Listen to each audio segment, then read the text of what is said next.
As someone who has about 100 American Girl dolls, I often get asked, how do you afford them?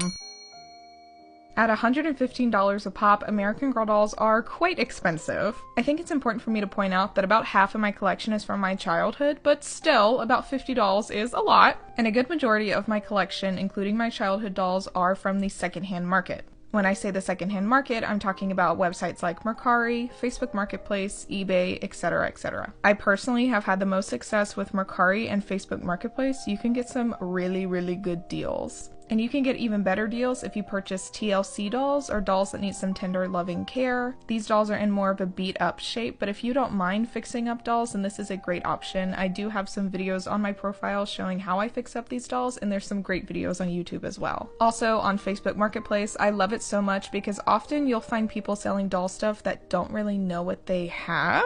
I got my Truly Me 86 from Facebook Marketplace. She often sells on the secondhand market for about $200, but I got her for $50. So you can get really great deals on the secondhand market if you're just patient and keep an eye out. Now, I do not normally advocate for layaway. This is because when I was like 18 years old, I blew $1,000 just by putting a bunch of stupid stuff on Afterpay, and I find it's really easy to make poor financial decisions if you just put everything on a payment plan. However, these dolls are very expensive, and American Girl does offer payment plans if you purchase online, and this is a great option if you really want that American Girl experience. I do love purchasing secondhand dolls, but I must admit it is not the same as getting a doll directly from American Girl and opening the box and how exciting it is, so layaway is an option. Layaway is only available if you purchase online, not in stores, so that's something to keep in mind. But if you can be financially responsible, layaway is a great option.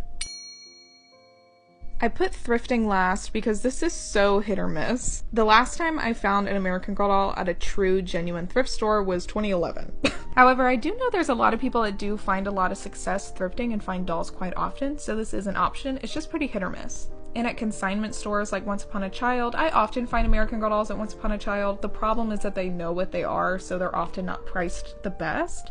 But you can sometimes find really great deals. Also, garage sales and estate sales are a great option if you really like the hunt, and I imagine it's super satisfying to find a doll where you least expect it.